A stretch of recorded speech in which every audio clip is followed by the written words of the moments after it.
Audio recording and editing. তো sir, আপনার content ক্রিয়েশনে এটা এতটা ইম্পর্টেন্ট যতটা ইম্পর্টেন্ট তরকারির মধ্যে লবণ।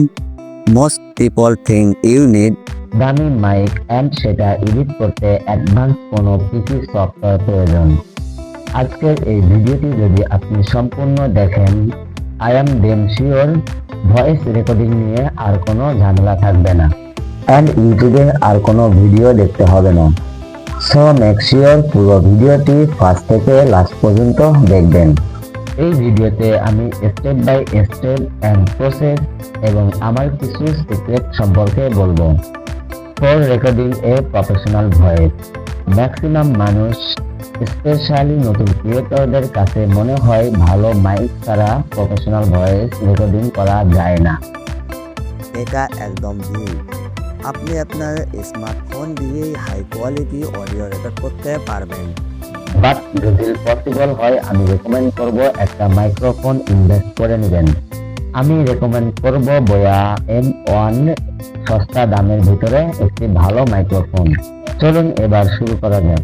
নাম্বার 1, আপনার ভয়েস রেকর্ডিং এর জন্য এমন একটি স্থান বের করুন যেখানে বাহিরের সাউন্ড এবং নয়েজ খুব কম আসবে।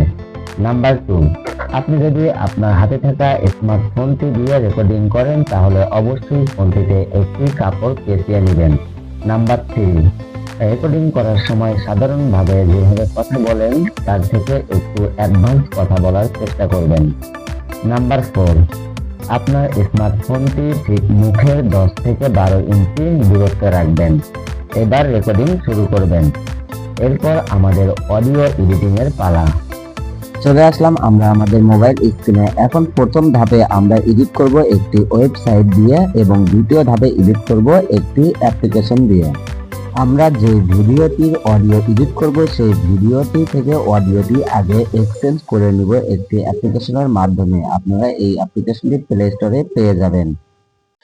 এখন আমরা ভিডিওটিতে ক্লিক করে অডিওটি আলাদা করে নিব। আমাদের অডিওটি কনভার্টের কাজ শেষ। এবার আমরা ক্রোম ব্রাউজারটি ওপেন করব এবং একটি ওয়েবসাইটে ঢুকব।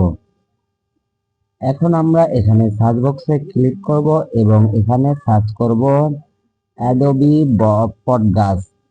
এখানে সার্চ করবেন, আমি যেটা লিখতেছি এটা সবাই সার্চ করবেন।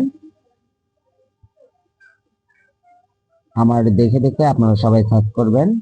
এটা লেখা হয়ে গেলে এখানে সার্চ বক্সে ক্লিক করবেন এবং ফার্স্ট টাইম যে ওয়েবসাইটটি দেখতে পারবেন অ্যাডোবি পডকাস্ট, এটাতে ক্লিক করে দিবেন।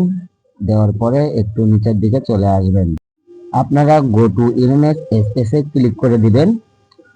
এখানে দেওয়ার পরে চুজ ফাইল একটি অপশন পাবেন। চুজ ফাইলে ক্লিক করে আপনার অডিওটি এখানে দিয়ে দিবেন মিডিয়া ফাইল থেকে। আমি আমার অডিওটি এখান থেকে সিলেক্ট করে দিয়ে দিলাম। আপনারাও এখান থেকে আপনাদের অডিওটি সিলেক্ট করে দিয়ে দিবেন। দেখুন আমাদের প্রসেসিং এর কাজ কিন্তু শুরু হয়ে গেছে। এখন একটু অপেক্ষা করতে হবে, তারপরে আমাদের প্রথম 50% কাজ কমপ্লিট হবে। ফাইনালি আমাদের অডিও এডিটিং কাজ কমপ্লিট। এখন আপনারা এখান থেকে অডিওটি প্লে করে চেক করে দেখতে পারেন কতটা সুন্দর হয়ে আপনার অডিওটি এডিটিং হয়েছে। এবং এরপর আমরা এটিকে ডাউনলোড করে আমাদের ফাইল ম্যানেজারে নিয়ে যাব। এর জন্য আমাদের এই বাম পাশে ডাউনলোড বাটনে ক্লিক করতে হবে। তো আমি সিম্পলি ক্লিক করে দিলাম এবং আমাদের ডাউনলোড শুরু হয়ে গেছে। আপনারা ডাউনলোড করে নেবেন। এরপর আমরা যে কাজটি করব এটি হচ্ছে আমাদের দ্বিতীয় ধাপে চলে যাব, একটি অ্যাপ্লিকেশনের মাধ্যমে এডিট করব। এখন আমাদের একটি অ্যাপ্লিকেশন প্রয়োজন হবে। আমরা প্লে স্টোরে এসে সার্চ করব লেক্সাস অডিও এডিটর। আপনারাও আমার মতো সার্চ করে এই অ্যাপ্লিকেশনটি ডাউনলোড করে নেবেন। অ্যাপ্লিকেশনটি ইনস্টল হয়ে গেলে ওপেনে ক্লিক করে অ্যাপ্লিকেশনটি ওপেন করে নেবেন। অ্যাপ্লিকেশনটি ওপেন হয়ে গেলে এখান থেকে আপনারা ওপেন ফাইলে ক্লিক করে আপনাদের অডিওটি এখানে নিয়ে চলে আসবেন নিচের টাইম লাইনে। এখন আমরা উপরে থ্রি ডটে ক্লিক করে ইফেক্টে ক্লিক করে দিব এবং নিচে নয়েজ রিডাকশন বলে একটি অপশন আছে, এইটা পেয়ে গেছি। নয়েজ রিডাকশন, এখানে চাপ দিব। এখন আমরা আমাদের নিজের মতো করে নয়েজটি রিমুভ করব, বেশি ফুল দিয়ে দিব না, যার কারণে নয়েজ বেশি রিমুভ হওয়ার কারণে অডিও বেশি রিমুভ হয়ে যাবে। এই জন্য আমরা কমায়া বাড়াইয়া নিজেদের মতো করে কাস্টমাইজ করে নিব। কাস্টমাইজ করা শেষ হয়ে গেলে নিচে অ্যাপ্লাই বাটনটি আছে, অ্যাপ্লাই বাটনে ক্লিক করে দিব। অ্যাপ্লাই করা হয়ে গেলে আমাদের কাজ সম্পূর্ণ শেষ, আমাদের অডিও এডিটিং এর কাজ সম্পূর্ণ শেষ। আমরা এখন এখানে আমরা চেক করে নিব যে আমাদের অডিও এডিটিং, নয়েজ এবং সব রিমুভ হয়েছে কিনা। সম্পূর্ণ চেক হয়ে গেলে আমরা এবার লাস্ট বারের মতো ফাইলটি সেভ অপশনে ক্লিক করে সেভ করে নিব।